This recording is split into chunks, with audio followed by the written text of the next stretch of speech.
കാലവർഷം കനത്തതോടെ സംസ്ഥാനത്തെ തീരദേശത്തുള്ളവർ ദുരിതത്തിലാണ്. കടൽക്ഷോഭം രൂക്ഷമായതോടുകൂടി വീടുകളിലേക്ക് വെള്ളം ഇരച്ചെത്തുകയാണ്. പലരും വീടുകളിൽ നിന്ന് മാറിക്കഴിയുന്നു. മഴക്കാലം തുടങ്ങും മുമ്പ് പരിഹാരം പ്രതീക്ഷിച്ച തീരദേശ ജനത വീണ്ടും വഞ്ചിക്കപ്പെട്ടു. കണ്ണിൽ പൊടിയിടുന്ന തരത്തിൽ ചില നടപടികൾ ഉണ്ടായെങ്കിലും ശാശ്വത പരിഹാരം ഇപ്പോഴും അകലെ. തിരുവനന്തപുരം, എറണാകുളം ജില്ലകളുടെ തീരമേഖലയിൽ കടലാക്രമണം അതിരൂക്ഷമാണ്. തീരപ്രദേശങ്ങളിൽ താമസിക്കുന്നവർ ജാഗ്രത പാലിക്കണമെന്നാണ് മുന്നറിയിപ്പ്.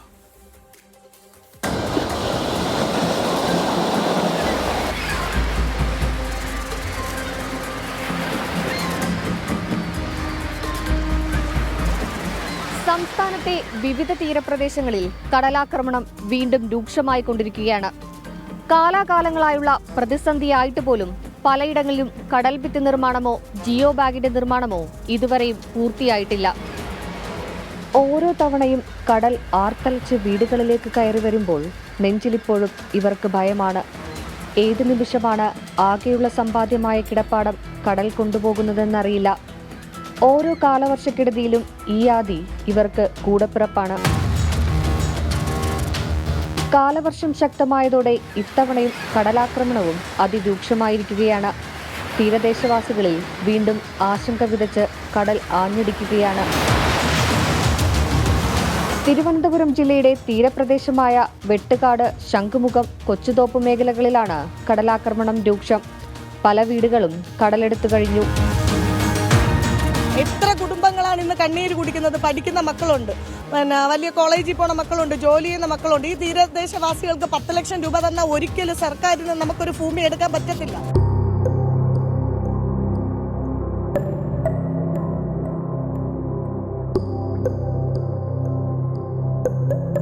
എറണാകുളം ജില്ലയിൽ തീരപ്രദേശങ്ങളായ എടവനക്കാട്, ഞാറയ്ക്കൽ, നായരമ്പലം, കണ്ണമാലി എന്നിവിടങ്ങളിലാണ് കടൽക്ഷോഭം ശക്തമായിട്ടുള്ളത്.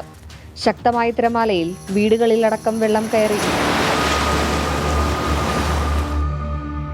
കടൽ വെള്ളം കയറി നിരവധി വീടുകളിൽ നാശനഷ്ടം സംഭവിച്ചു. കടൽ ഭിത്തി നിർമ്മാണം അടിയന്തരമായി പൂർത്തിയാക്കണമെന്നാണ് നാട്ടുകാരുടെ ആവശ്യം.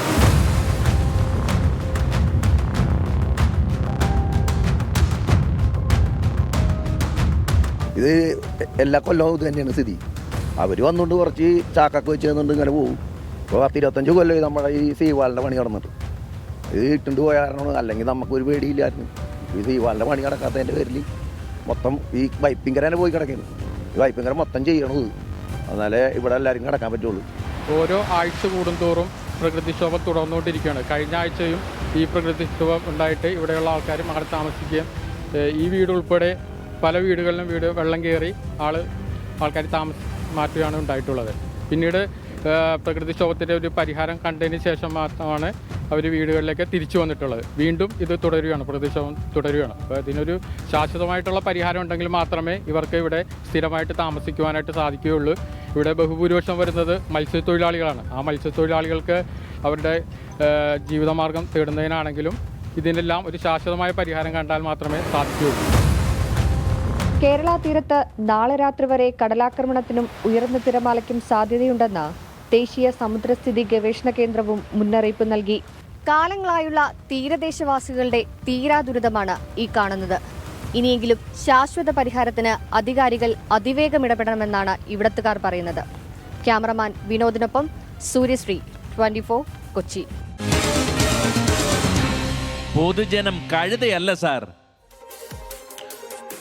ഓരോ മഴക്കാലം എത്തുമ്പോഴും തീരദേശവാസികൾക്ക് നെഞ്ചിടിപ്പാണ്. കടൽ ഭിത്തി നിർമ്മാണം വേണം എന്നുള്ള ആവശ്യമാണ്, അത് അടിയന്തരമായി പൂർത്തിയാക്കണം എന്നുള്ള ആവശ്യമാണ് തീരമേഖലയിൽ നിന്നുള്ളവർ പറയുന്നത്. പലയിടങ്ങളിലും കടലേതാണ് കരയേതാണ് എന്ന് മനസ്സിലാക്കാൻ കഴിയാത്ത വിധത്തിൽ വീടുകളിലേക്ക് വെള്ളം കയറുന്നതും കരയിലേക്ക് അതിശക്തിയായി തിരമാലകൾ ഇരച്ചെത്തുന്നതുമൊക്കെ തുടരുകയാണ്. ഒരുപാട് പേർ വീടുകളിൽ നിന്ന് ഇപ്പോഴും മാറി താമസിക്കുന്നു. കാലങ്ങളായി അവർ ഉയർത്തുന്നൊരു പ്രശ്നം, അതിനോട് ഈ കണ്ണിൽ പൊടിയിടുന്ന തരത്തിൽ ചില മണൽത്തിട്ടകൾ രൂപീകരിക്കുന്നതോ അല്ലെങ്കിൽ ചാക്കുകൾ കൊണ്ടിടുന്നതോ എന്നതിനപ്പുറത്തേക്കൊന്നും ഒരു ശാശ്വതമായ ഒരു പരിഹാരം ആ വിഷയത്തിൽ ഉണ്ടാവുന്നില്ല എന്നുള്ളതിലെ പ്രതിഷേധവും തീരമേഖലയിൽ നിന്ന് കാണാൻ കഴിയുന്നുണ്ട്. തീരദേശവാസികളുടെ പ്രതികരണത്തിലേക്ക് ചില പ്രതികരണങ്ങളിലേക്ക് കൂടി. എല്ലാ വർഷവും ഇത് തന്നെയാണ്. ആരും കാണില്ല, പിടിക്കണില്ല, ഒന്നുമില്ല. ഇവിടെ ഒരു കുറച്ച് വീട് മാത്രമേ ഉള്ളൂ. എന്നാൽ നേരത്തെ കാര്യങ്ങളൊക്കെ ഉണ്ടായിരുന്നു. അത് അപ്പുറം തിരിഞ്ഞൊന്ന് നോക്കിയാൽ മതി, അവിടെ ഒന്നും പൊട്ടിയിട്ടില്ല, പിടിച്ചിട്ടില്ല. ഇവിടെ 3-4 വീട് മാത്രമേ ഉള്ളൂ ഈ സംഭവം മുഴുവനും. നമുക്ക് എന്തെങ്കിലും ഇവിടെ ഈ പടിഞ്ഞാപ്പുറം നമുക്ക് എന്തെങ്കിലും ഒരു സംവിധാനം ചെയ്യാം. ഒന്നിലെ ചെല്ലാനത്തെ പോലെ എന്തെങ്കിലും ഈ ടെട്രോപ്പേഡ അല്ലെങ്കിൽ കൽവിത്തിയ എന്തെങ്കിലും നമുക്കിവിടെ വേണം. അല്ലാതെ മണൽവാട് അല്ലെങ്കിൽ ഇതേപോലെ ജിയോ വേവ് ഒന്നും വെച്ചിട്ട് കാര്യമില്ല. അതൊക്കെ തള്ളിപ്പോയി കണ്ടില്ലെങ്കിൽ അത് അത്രയ്ക്ക് ശക്തിയാണ് കടൽ കയറി കൊണ്ടുവന്നത്. കഴിഞ്ഞ ആഴ്ച കയറി, വീട്ടിൽ വെള്ളം കയറി, ഈ 3 വീട്ടിലും ശക്തമായിട്ട് വെള്ളം കയറി, സകല ഉപകരണങ്ങളെല്ലാം നശിച്ചു പോയി. ഒന്നും പറയാൻ കിട്ടണില്ല. അതേമാതിരിയാണ് എല്ലാം നശിച്ചു പോണത്. എത്ര കൊല്ലമായി ഞങ്ങൾ ഇത് കിടന്ന് അനുഭവിക്കണം. ഒന്നും പറഞ്ഞിട്ട് അവർ ആരും ഒരു അധികാരികളും ഇവിടെ വന്നില്ല. വോട്ടും ചോദിച്ച് വരികയല്ലാതെ അവരാരും വന്നില്ല. ഈ കുറച്ച് മണ്ണ് കോരി വെച്ച് ഞങ്ങളെ പറ്റിക്കലാണ്. ഞങ്ങൾ ഇതേ ഈ കുഞ്ഞു മക്കളെയൊക്കെ ആയിട്ട് പാടില്ലാത്ത വയ്യാതെ കിടക്കണവരൊക്കെ. ഇവിടെ പല പ്രാവശ്യവും ഞങ്ങൾ MLA യുടെ ശ്രദ്ധയിൽ, തഹസിൽദാരുടെ ശ്രദ്ധയിലൊക്കെ പെടുത്തിയിട്ടു ഇവിടെ അധികാരികൾ ആരും ഇതുവരെയും ഇവിടെ എത്തി വന്നിട്ടില്ല. ഇതിനൊരു നടപടി ഉടനെ ഉണ്ടാകണമെന്നും അതുപോലെ തന്നെ ഇവിടെ ഈ 10 ലക്ഷം രൂപ ഇവിടുത്തെ മത്സ്യത്തൊഴിലാളികൾക്ക് 10 ലക്ഷം രൂപ കിട്ടിയിട്ടുണ്ടെങ്കിൽ ഇവർക്കൊന്നും അതും കൊണ്ട് ചെയ്യാൻ പറ്റില്ല. ഇന്നത്തെ വിലകൾ എല്ലാവർക്കും അറിയാമല്ലോ. അപ്പോൾ ആ നേരം കൊണ്ടും ഈ സംരക്ഷണ ഭിത്തി ഇവിടെ കെട്ടിയിരുന്നെങ്കിൽ ഈ മത്സ്യത്തൊഴിലാളികളിൽ മത്സ്യബന്ധനം പിടിച്ച് ഉപജീവനം നടത്തുന്ന ആൾക്കാർ ഇവരെവിടെ പോകും?